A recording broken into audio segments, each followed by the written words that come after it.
It was good to see President Obama in Cuba this week, trying to heal the 30-year-old split between our two countries.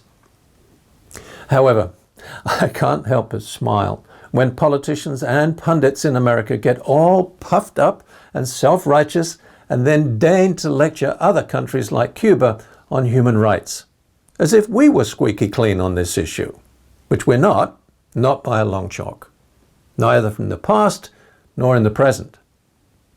Never mind that we've never apologized, let alone atoned, for having supported, institutionalized, and even fought a war to maintain a brutal system of slavery for over 200 years. Put aside also the fact that America followed that sorry story up with yet another period during which Jim Crow rules enforced an institutionalized racial segregation and the cruel and inhuman subjugation of blacks for decades, and that recent events show is still part of life for blacks today.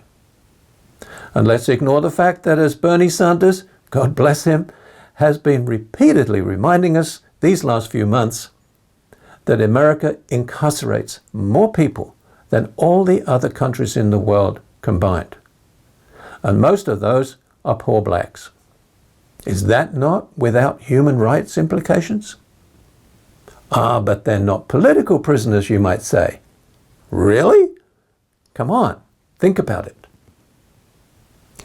Politicians who like to portray themselves as being the guardians of our collective morality, while ignoring their own in many cases, have consistently passed laws that target the poor, the underrepresented, and the dispossessed. No human rights issues there, right?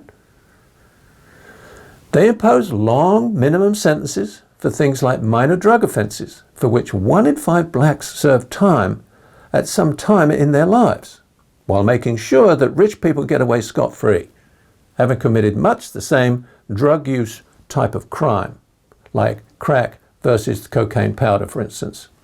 Is that not political, or what?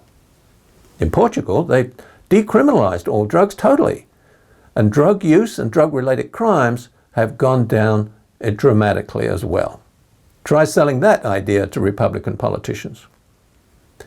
We've come to accept that rich and influential people who are able to buy off the politicians just know that they can commit, with 100% impunity, all sorts of financial and business-related crimes, swindles, and shenanigans that ruin the lives of millions of people without ever being held accountable.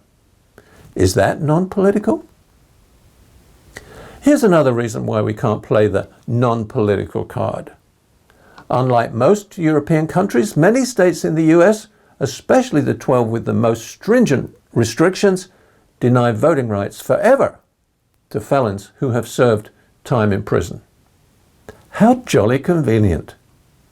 Think how tempting it might be if you're a Republican politician concerned about your re-election to pass laws and to do everything you can to maintain a corrupt legal system that will ensure that over 6 million people in America likely to vote Democratic are permanently prevented from voting. Well, don't mention any of this to Raul Castro, though. He might be tempted to throw some of our own stuff back in our face. Then we might have to look at our own sorry record of human rights, and then look in the mirror and have to eat crow. You know the principle. If you spot it, you got it. Castro and others like him who abused human rights show us how hypocritical we are on this issue, and that we have a lot to forgive ourselves for. Now, when will we ever do it?